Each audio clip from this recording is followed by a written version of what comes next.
कि इमरान खान ने एस्टेब्लिशमेंट को बहुत बड़ी धमकी दी है कि बस अब मजीद जुल्म और ज्यादती बर्दाश्त नहीं कर सकते, कि पीएमएल-एन और पाकिस्तान पीपुल्स पार्टी के दरमियान शराकत इक़्तिदार का फार्मूला तकरीबन तय पा चुका है कि पीटीआई के रहनुमा और मारूफ कानूनदान शोएब शाहीन की गाड़ी पर पीएमएल-एन के वर्करों ने धावा बोल दिया। परवेज इलाही साहब की अहलिया की गिरफ्तारी के लिए चौधरी ज़हूर पैलेस पर तो पुलिस ने घेर रखा है, लेकिन इस सारे मंजरनामे में मुझे पीटीआई कहीं नजर नहीं आ रही। और अगर पीटीआई को इक़्तिदार ना मिला तो फिर पीटीआई शायद अपोजिशन में भी ना बैठे।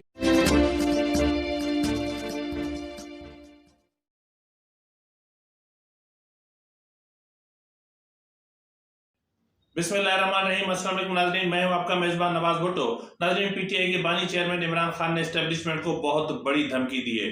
इससे पहले कि मैं आपको इस चीज़ से आगाह करूं कि इमरान खान ने एस्टेब्लिशमेंट को कौन सी धमकी दी है, मेरी आपसे एक मौदबाना गुजारिश है कि मेहरबानी करके मेरे चैनल को सब्सक्राइब करें, लाइक करें, शेयर करें, बेल आइकन दबा दें ताकि आप तक बर वक्त मेरे व्लॉग्स पहुंच सकें। और छोटी सी गुजारिश और भी है कि आप अपनी आरा से भी मुझे आगाह किया करें ताकि आपकी आरा को मद्देनजर रखते हुए मैं अपने चैनल को, खबरों को और जो कुछ इसमें मैं शामिल करने की कोशिश करता हूं उसको मजीद बेहतर बना सकूं।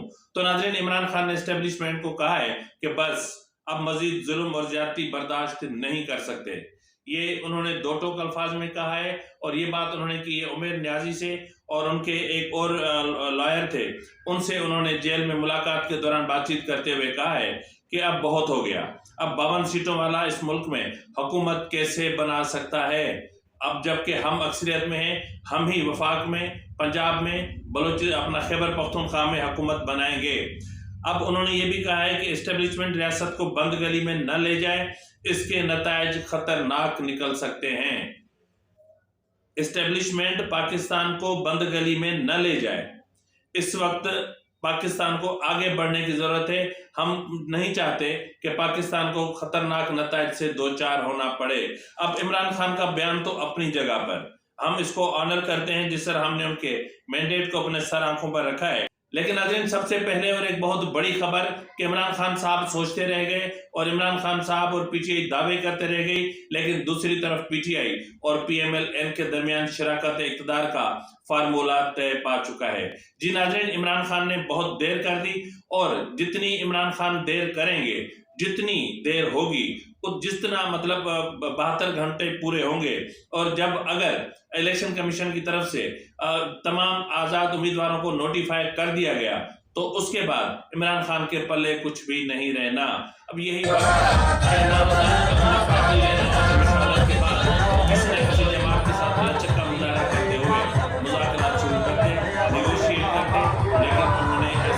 किया और इस वक्त तक तो ऐसा लग रहा है कि जैसे उन्होंने बहुत ताख़ीर कर दी और अब उस ताख़ीर के नतायज पीटीआई को भुगतने पड़ेंगे और बहुत बुरे तरीके से भुगतने भी पड़ सकते हैं। ये एक बहुत बड़ी बात है। नाज़रीन, जिस तरह आपको पता है कि गुज़िश्ता रोज़ इमरान खान की तरफ से ये ऐलान किया गया था कि आरओ दफातर के बाहर पुरअमन एहतजाज किया जाए। जी नाज़रीन, आज सबसे बड़ा जो एहतजाज किया गया वो पिंडी में किया गया और मतलब एक बड़ी तादाद में लोग निकले और उन्होंने सख्त एहतजाज किया और फिर पुलिस को मुंतशिर करने के लिए अपना टीयर गैस का इस्तेमाल भी करना पड़ा, जो नहीं करना चाहिए था। ये गलत है। वो पुरअमन थे, पुरअमन एहतजाज कर रहे थे, इसमें पुलिस को इस तरह की उजलत दिखाने का कोई जो है उसकी जरूरत नहीं थी। जी नाज़रीन, मैं जानता हूं कि आप शराकत इक़्तिदार के फार्मूले के बारे में जानना चाहते हैं। बिल्कुल मैं बताता हूं, बिल्कुल आप ही के लिए तो है ये सारी मेहनत, सब कुछ हम किसके लिए करते हैं। तो इससे पहले कि उसकी तरफ जाऊं, लेकिन एक बुरी खबर ये है कि पीटीआई के रहनुमा और मारूफ कानूनदान शोएब शाहीन की गाड़ी पर पीएमएल-एन के वर्करों ने धावा बोल दिया। पीएमएल-एन के वर्करों ने हमला कर दिया जिसके नतीजे में उनकी गाड़ी के शीशे तोड़ दिए गए। तहम शोएब शाहीन साहब आखिरी इत्तलात तक बिल्कुल महफूज थे। नाज़रीन, यहाँ पर एक और चीज भी बताता चलूं कि मानसेरा में आरओ ऑफिस के सामने एक बहुत बड़ा एहतजाजी मुजाहरा किया गया, आली शान किस्म का मुजाहरा, और जो ये मुजाहरा देखने के काबिल था। यानी पिंडी के बाद कराची यानी सबसे पहले अगर मैं रखूं तो मानसेरा का मुजाहरा था और बहुत बड़ा मुजाहरा था। और जिसमें उन्होंने बेहतरीन पावर शो किया। एक और बुरी खबर कि गुजरात में परवेज इलाही साहब की अहलिया की गिरफ्तारी के लिए चौधरी जहूर पैलेस पर को पुलिस ने घेर रखा है और मेरे ख्याल में इतलात ये है कि केसरा इलाही की गिरफ्तारी की कोशिश की जा रही है। लेकिन यहाँ पर हैरत की बात यह है कि एक खातून की गिरफ्तारी के लिए पूरे जिले की पुलिस ने जिस तरीके से जहूर इलाही पैलेस को घेर रखा है, ये अपने आप में बहुत ही अफसोसनाक और एक शर्मनाक अमल है। और नाज़रीन, एक अपना सदर आरिफ अलवी को भी एक बैठे बैठे मेंढकी को जुकाम हो गया है। आरिफ अलवी साहब को भी जुकाम हो गया है और छींक आई है और उस छींक में एक ट्वीट निकला है और वो ट्वीट क्या है वो मैं आपको बताता हूं।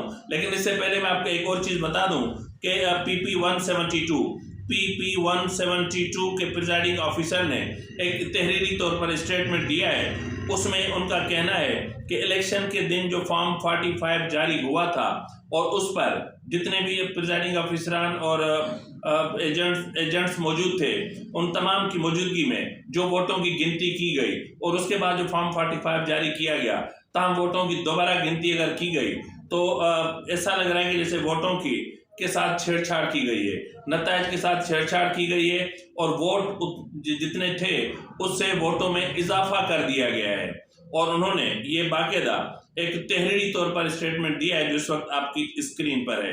तो नाज़रीन, आरिफ अलवी साहब को छींक आई और उस छींक में जो ट्वीट निकला, उस ट्वीट में जनाब आरिफ अलवी साहब जो ईवान सदर में बैठकर जमहूरियत को, पार्लिमान को नुकसान पहुंचाने की कोशिश करते रहे। और ये भी इतलात है कि इस वक्त सदर आरिफ अलवी जब अपना मनसब छोड़ेंगे तो उसके बाद शायद आर्टिकल 6 की जद में भी आ सकते हैं। नाज़रीन, आरिफ अलवी साहब ने अपने ट्वीट में फरमाया है कि मैं पाकिस्तान के अवाम को मुबारकबाद पेश करता हूँ। कितनी जल्दी याद आई है ना आरिफ अलवी साहब को, बड़े तड़प रहे थे, इतने दिनों में सोच रहे थे, अल्फाज का चुनाव कर रहे थे, सोच रहे थे कि मैं ऐसा कौन सा ट्वीट करूं जो मेरे खान के दिल में उतर जाए और मेरा खान मुझे दोबारा कबूल कर ले। तो भाई साहब, वो इमरान खान है, वो कंकर और हीरे में फर्क को जानता है, ठीक है ना। और जितने कंकर थे वो निकल गए और उन कंकरों ने वापस हीरा बनने की बहुत कोशिश की, लेकिन खान ने जेल में बैठना पसंद किया, लेकिन उन कंकरों को वापस हीरा बनते हुए कबूल नहीं किया। अब उन्होंने कहा कि खास तौर पर खवातीन को, यानी मैं पाकिस्तान के अवाम को मुबारकबाद पेश करता हूँ, खास तौर पर खवातीन को जो शदीद मुश्किलात के बावजूद बड़ी तादाद में बाहर निकली और जमहूरियत की मजबूती के लिए वोट दिया। नौजवान भी बिलखुसूस दाद के मुस्तहिक हैं कि उन्होंने वोटिंग के अमल में पुरअमन तरीके से हिस्सा लेकर मुल्क की बागडोर संभालने का फैसला किया है। इनका जमहूरियत पर यकीन वलवला तामीर मिल्लत का अज़ीमुश्शान तारीख रकम करेगा और शदीद माली बहरान से निकलने, मुश्किल फैसले करने और माजी की तलखियों को दूर करने के लिए एक हकीकी मैंडेट ज़रूरी था जो नज़र आ रहा है पीटीआई की सूरत में। हमें इस पुरजोश जज्बे का जश्न मनाना चाहिए और दुनिया को पाकिस्तान का ये खूबसूरत चेहरा दिखाना चाहिए। हमारा शानदार मुस्तकबिल में मेरा एतमाद मजबूत हुआ है क्योंकि लोगों ने खुलकर बड़ी तादाद में अपनी मर्जी का इजहार किया है। मेरे शहरियों के इस अजीम मैंडेट का एहतराम होना चाहिए और उसको खुलकर तस्लीम करना चाहिए। सियासतदानों, उनकी जमातों और हमारे इदारों को अल्लाह की तरफ से भेजे हुए इस मौके को कबूल करें, इसका फ़ायदा उठाना चाहिए। बेशक अल्लाह पाकिस्तान पर बहुत मेहरबान है। आओ मेरे लोगों, उठो और मुत्तहद हो जाओ, सब कुछ जोड़कर तामीर नौ का काम शुरू करो, दुनिया आपकी मुंतजिर है। जनाब, ये हैं आरिफ अलवी साहब जिन्होंने आलिशान किस्म का ट्वीट किया है। नाज़रीन, इस वक्त मुल्क भर में कौमी और सूबाई असेंबली के 26 हल्कों पर इलेक्शन कमीशन ने हतमी नताइज रोकने का हुक्म जारी किया है। इलेक्शन कमीशन ने 26 नताइज का हुक्म रोक दिया है। उनमें कौमी असेंबली के जो हल्के हैं उनमें NA 15 Mansehra, NA 28 Peshawar, NA 46 Islamabad, NA 47 Islamabad, NA 48 Islamabad, NA 49 अटक, NA 50 अटक, NA 55 Rawalpindi, NA 63 Gujarat, NA 65 Gujarat और पंजाब असेंबली के PP 11 Rawalpindi, PP 14 Rawalpindi, PP 16 Rawalpindi, PP 20 Chakwal, PP 31 Gujarat, PP 33 Gujarat, PP 34 Gujarat, PP 59 Gujarat. और खैबर पख्तूनख्वा असेंबली के अपना PK-72 Peshawar, PK-73 Peshawar, PK-74 Peshawar, PK-75 Peshawar, PK-79 Peshawar, PK-80 Peshawar, PK-82 Peshawar और बलूचिस्तान असेंबली की PB-01 ज़ोब। तो इन हलकों के नतायज रोक दिए गए हैं। इलेक्शन कमीशन ने रोकने का हुक्म सादिर फरमाया। अब नाज़रीन आते हैं हम उस बहुत बड़ी खबर की तरफ जिसमें मैंने आपसे कहा कि शराकत इक़्तिदार का फार्मूला PMLN और पाकिस्तान पीपल्स पार्टी के दरमियान तकरीबन तय पाया जा चुका है, ताहम उसको आखिरी जो हतमी शक्ल देने के हवाले से मुशावरत का अमल दोनों तरफ जारी है। नाज़रीन इस वक्त की इत्तलात के मुताबिक ये जो तय पाया है मामला, उसमें ये कहा गया है कि अगर पाकिस्तान पीपल्स पार्टी सिर्फ सदारत ले ले, वजारत उज़्मा छोड़ दे, तो ऐसी सूरत हाल में उनको जो है वो अपना चारों सूबों के गवर्नर भी दिए जाएंगे और इस स्पीकर कौमी असेंबली का ओहदा भी दिया जाएगा और चेयरमैन सेनेट की भी पेशकश की गई है। ये तमाम ओहदे पाकिस्तान पीपल्स पार्टी रख सकती है। ताहम अगर पाकिस्तान पीपल्स पार्टी के सामने एक और ऑप्शन भी रखा गया है, उस ऑप्शन के मुताबिक यानी 30 माह के लिए बिलावल भुट्टो जरदारी वजीर आजम होंगे, 30 माह के लिए नवाज शरीफ वजीर आजम होंगे। ठीक है जी। तो 30 माह के लिए अगर बिलावल भुट्टो जरदारी पाकिस्तान पीपल्स पार्टी और PMLN के दरमियान ये एग्रीमेंट तय पाता है, तो फिर ऐसी सूरत हाल में पाकिस्तान पीपल्स पार्टी को सिर्फ सदारत मिलेगी और 2 सूबों की गवर्नरी यानी सिंध और बलूचिस्तान की गवर्नरशिप मिलेगी और इसके अलावा मेरे ख्याल में सदर और 2 सूबों की गवर्नरी और मेरे ख्याल में कि स्पीकर कौमी असेंबली का एक ओहदा भी मिल सकता है। ये फार्मूला है, ये तय पा चुका है और इनके आखिरी खदोखाल का जायजा लिया जा रहा है। ताहम इस पर पाकिस्तान पीपल्स पार्टी पंजाब में तहफ़्फ़ुज़ात पाए जाते हैं। उनका कहना है कि पहले PMLN के साथ इत्तेहाद करके हमने अपना बहुत नुकसान किया है, पाकिस्तान पीपल्स पार्टी ने बहुत नुकसान किया है, अपना बहुत ज़्यादा वोटर खोया है और जिसका अंदाज़ा हमें इन हालिया इंतखाबात में हुआ कि हम कमर जमान कायरा की निशिस्त हार गए और हम बिलावल भुट्टो जरदारी के NA 1 to 7 हार गए। इस तरह मुतअद्दिद निशस्तें हम बुरे तरीके से हारे हैं और इससे हमें अंदाजा हो गया कि हमने अपना कितना वोट बैंक खोया है। तो बहरहाल इस वक्त जो पाकिस्तान पीपल्स पार्टी की तरफ से अपने कारकुनों को ये कहा गया है कि जी अगर ये होगा तो फिर पंजाब हुकूमत में भी हमारा हिस्सा होगा। तो अगर पंजाब हुकूमत में भी पाकिस्तान पीपल्स पार्टी को हिस्सा मिलता है यानी हिस्सा बकदर जुस्सा वो मिलता है, तो फिर सिचुएशन और ज़्यादा बेहतर हो सकती है। लेकिन इस सारे मंजरनामे में मुझे PTI कहीं नज़र नहीं आ रही। अब जो खतरनाक तरीन सिचुएशन क्रिएट होगी वो होगी PTI के लिए। जी नाज़रीन, PTI के लिए खतरनाक तरीन सिचुएशन क्रिएट हो सकती है क्योंकि PTI के जो आज़ाद उम्मीदवार हैं अब वो टूटना शुरू हो गए। जिस तरह जो है वो लाहौर के हल्का NA 1 to 1 से जो MNA हैं वसीम कादिर, ये अपना PTI लाहौर के ओहदेदार भी हैं, इन्होंने जो है वो ज्वाइन कर ली है पाकिस्तान मुस्लिम लीग नून। तो अब PTI अपना PMLN की निशस्तों में और इजाफा हो गया है। जिस तरह नवाज शरीफ, मरियम नवाज और इनकी निशस्तों के ऊपर एक तलवार लटक रही है, इस तरह इनकी निशस्तों में इजाफा भी हो रहा है। अब नाजरीन आखिर में जाते जाते मैं आपको धांधली के कुछ सबूत दिखाना चाह रहा हूं जो अहम है। ये एक मेरे ख्याल में खैबर पख्तूनख्वा का कोई नौजवान है जो RO ऑफिस में भड़क रहा है, बहुत गुस्से में है और वहां पर मौजूद जो है वो मुसल्लह अफवाज या फिर फ्रंटियर कांस्टेबलरी के कोई जवान है, उनसे किस तरह बात कर रहा है, जरा मुलाहिजा फरमा ले। जिनका काम बार्डर संभालना है वो इलेक्शन में मैंने रिसीविंग कॉपी लेनी है यार।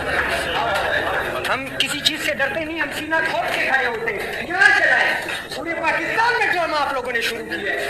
आपकी वजह से ये मुल्क बर्बाद है, आपकी वजह से कौमें आपस में लड़ रही है, आपकी वजह से जनाजे गिर रहे हैं इस मुल्क में यार।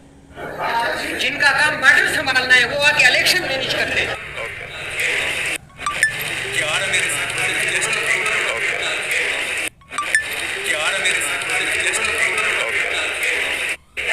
फॉर्म 45 क्यों तैयार कर रहे हैं यहाँ पे?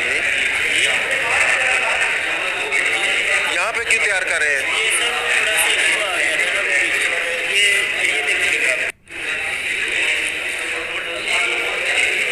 फॉर्म 45 क्यों तैयार कर रहे हैं यहाँ पे?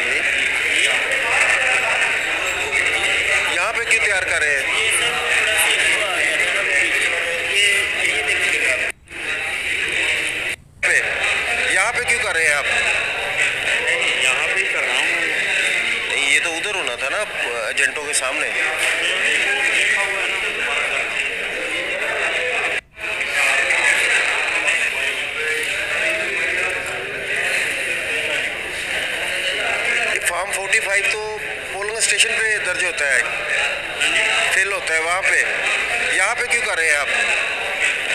यहाँ पे ही कर रहा हूँ। नहीं, ये तो उधर होना था ना, एजेंटों के सामने। नाज़रीन, इससे इस लबो लहजे से आपको अंदाजा हो गया होगा कि एक आतिश-ए-फिशां पक रहा है, एक आतिश-फिशां पक रहा है। और अगर पीटीआई को इक़्तिदार ना मिला तो फिर पीटीआई शायद अपोजिशन में भी ना बैठे और शायद पीटीआई के जो बचे खुचे आज़ाद उम्मीदवार होंगे शायद उन्हें भी मुस्ताफ़ी होना पड़े, क्योंकि पीटीआई सोच रही है कि अगर हम मुस्ताफ़ी हो जाते हैं तो इन नशिस्तों पर दोबारा इंतखाबात के लिए एक वक्त लगता है और उस वक्त में हम अपने जो इंतखाबी निशान है वो भी वापस ले लेंगे, इंट्रा पार्टी इलेक्शन भी करवा लेंगे और जो दीगर अपना पार्टी के दाखिली मामलात हैं उनको भी हम बेहतर कर सकते हैं। तो इसलिए इस पर भी तजवीज़ पर गौर किया जा रहा है कि पीटीआई पार्लियामेंट में तो जाए लेकिन मुस्ताफ़ी हो जाए, या फिर पार्लियामेंट में जाए ही ना और नशिस्तें खाली करार दे दी जाए और फिर उन पर दोबारा से इंतखाब हो, क्योंकि इनको तजर्बा हो चुका है कि अगर हमने रेजिग्नेशन दिए तो फिर स्पीकर रख लेगा और फिर पड़ी रहेंगी 6 माह तक और फिर वेरिफिकेशन होगी, फिर मतलब इस तरह एक लंबा प्रोसेस चलेगा और पीटीआई पार्लियामेंट से बाहर रहेगी और फिर पीडीएम की इत्तेहादी जमातें इक़्तिदार का मजा लूटती रहेंगी। तो बहरहाल मुख्तलिफ ऑप्शन ज़ेर गौर हैं। ताहम मेरा ज़ाती तजर्बा ये कह रहा है कि पीटीआई ने बहुत देर कर दी और बिलाखिर इक़्तिदार की ट्रेन बस अभी छूटने ही वाली है। तो अगर आज की रात बड़ी जालिम है अगर आज की रात भी पीटीआई ने आंख न खोली तो कल का जो सूरज निकलेगा तब तक अगर पीएमएल और पाकिस्तान पीपल्स पार्टी के दरमियान बाज़ाब्ता तौर पर कोई एग्रीमेंट हो चुका होगा तो फिर भाईजान फिर तो आपको अपोजिशन की बेंचों पर बैठना पड़ेगा या फिर दोबारा इंतखाब के लिए, तो तब तक आपको एक तवील इंतजार करना पड़ सकता है। फिलवक्त के लिए इतना ही, मिलते हैं अगले व्लॉग में, तब तक इजाजत दीजिए। फी अमानिल्लाह।